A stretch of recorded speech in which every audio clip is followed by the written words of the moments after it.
సమాజం, హిందూ సమాజం ఇచ్చినటువంటి రిజర్వేషన్ తీసుకెళ్ళి క్రైస్తవులకు అప్పచెప్తానంటున్నారు. ఇది ఏ విధంగా నష్టము అనేటటువంటి దాన్ని ఇంకా వివరణాత్మకంగా దేశానికి హిందువులకు నష్టమని నవత గారు తెలియజేస్తారు. అమ్మా నమస్కారం.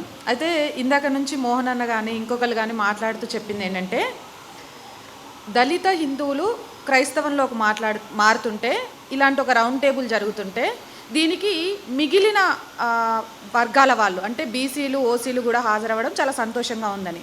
అయితే నేను ఒక విషయం క్లియర్గా చెప్తా, ఇది దళిత హిందువుల సమస్య కాదు, ఇది హిందువుల సమస్య. ఆ విషయాన్ని ప్రతి ఒక్కరూ గుర్తుపెట్టుకోవాలి. ఈరోజు ఈ పోరాటం దళిత హిందువులు కాదు చేయాల్సింది, హిందువులంతా కూడా చేయాలి. ఒక వర్గాన్ని, ఆ వర్గాన్నే గంపాగుత్తగా మతం మారిస్తే ఏం జరుగుద్ది అంటే మన చరిత్ర మనకు చూపించింది. ఒక వర్గం జనాభా పెరిగిపోవడం వల్లే పాకిస్తాన్ విభజించబడింది. పోనీ ఆ వర్గం పెరిగిపోయిందని భారతదేశానికి ఏమైనా లాభం జరిగింది అంటే ఏం లాభం లేదు. మళ్ళీ అవే కొట్లాటలు, అవే విభజనల కోసం. ఈరోజు ఈశాన్య రాష్ట్రాల్లో ట్రంప్ స్టేట్ పేరుతో క్రైస్తవ దేశంగా మార్చాలి అని లేఖ రాసినట్టుగా కూడా బయటకు వచ్చింది. అంటే ప్లాన్ మొదలైపోయింది. ఇటు జమ్మూ కాశ్మీర్ని ఒక వర్గం కొట్టేయాలి, ఈశాన్య రాష్ట్రాలని ఇంకో వర్గం కొట్టేయాలి అంటే హిందువులు ఎప్పుడు కొట్టుకొని చావాలి, వాళ్ళని కొట్టుకొని చచ్చేటట్టే చేయాలి, వాళ్ళలో ఇంకా కూడా వివక్ష ఉంది అనేది చూపిస్తూనే ఉండాలి. నేను ఒక క్వశ్చన్ అడుగుతా. ఒక ఇంట్లో అన్నదమ్ములు అందరు ఉన్నారు, ఆ అమ్మ నచ్చలేదు, ఆ ఇంట్లో అన్నదమ్ములు నచ్చక వేరే ఇంటికి వెళ్ళిపోయినరు. వేరే ఇంటికి వెళ్ళిపోయినప్పుడు అక్కడ అమ్మ అన్నదమ్ములు ఉన్నారు. ఉన్నాక మళ్ళీ ఈ అన్నదమ్ములు ఈ అమ్మ ఆస్తిలో భాగం ఎందుకు? పోనీ అలా భాగం ఇస్తారు, మరి ఆ అమ్మ అన్నదమ్ములు సంపాదించిన ఆస్తిలో కూడా భాగం వీళ్ళకి ఇస్తారా? ఎందుకు ఇవ్వరు? ఒకవేళ నిజంగా కూడా ఈరోజు వివక్ష జరుగుతోంది క్రిస్టియానిటీలో అని ఆలోచిస్తే అసలు మతం మారకండి. మిమ్మల్ని ఎవరు మారమంటున్నారు? అక్కడికి పోయినా అదే, ఇక్కడున్నా అదే అనుకున్నప్పుడు మారడం ఎందుకు? దానివల్ల మీకు పొందేదేంటి? ఏ మార్గాన్ని మీరు విశ్వసించి వెళ్తున్నారు? ఒక్కసారి ఎవరికి వాళ్ళు ఆత్మ పరిశీలన చేసుకోవాలి.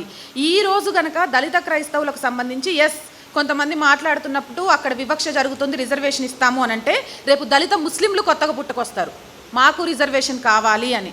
అలా పుట్టుకు రావడం వల్ల ఏం జరుగుతుందంటే హిందుత్వం మొత్తం లేకుండా పోతుంది. హిందుత్వం లేకపోతే ఏమవుతుంది అంటే ప్రపంచానికి అమ్మ లేకుండా పోతుంది. అమ్మ లేకుండా ఉండగలుగుతుందా ఏదైనా? భారతదేశం ప్రపంచానికి అమ్మ. ఆ అమ్మ ఇంకా ఉంది అంటే అది హిందుత్వం వల్ల మాత్రమే, సనాతన హైందవ ధర్మం వల్ల మాత్రమే. ఎన్ని వివక్షతలున్నా, ఎలాంటివి ఉన్నా సరే భిన్నత్వంలో ఏకత్వంగా కలిసి బ్రతుకుతున్నాం కాబట్టి ఈ దేశం ప్రపంచ దేశాలకు ఆదర్శంగా ఉంది. ఇక్కడ కట్టు బొట్టు సాంప్రదాయాలను ప్రపంచ దేశాలు నేర్చుకుంటున్నాయి, వాటికే గండి కొట్టాలని చూస్తున్నారు. కాబట్టి ఒక్కటైతే నేను చెప్తాను, నాకు ఆ కమిషన్ ఏమిచ్చింది, ఈ కమిషన్ ఏమిచ్చింది, వీళ్ళు ఏమిచ్చిండ్రు అనేది కాదు. ఒక సామాన్య అమ్మాయిగా మాట్లాడుతున్నాను.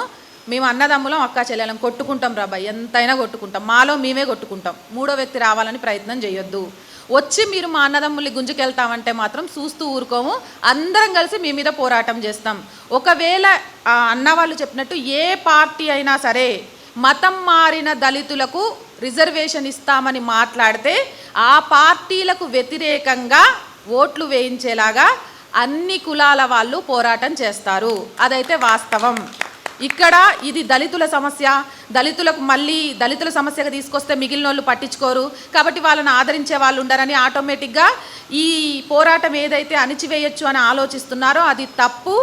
ఈరోజు చేసిన పాపాలను సరిదిద్దుకోవడానికి అన్ని వర్గాలు సిద్ధంగా ఉన్నాయి.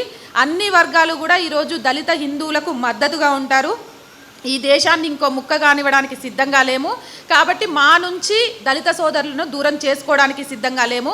వాళ్ళు చేసే ఏ పోరాటంలో అయినా మేమంతా కూడా కలిసి ఉంటాం. ఎట్టి పరిస్థితిలో ఈ క్రైస్తవ మాఫియా కానీ ఇస్లాం మాఫియా కుట్రల్ని కానీ హిందుత్వంలోకి రానివ్వము. 2047 కల్లా ఈ దేశాన్ని హైందవ రాష్ట్రంగా తీర్చిదిద్దడానికి ప్రయత్నం చేస్తాం. ఇదొక్కటే నేను చెప్పాలనుకున్నా.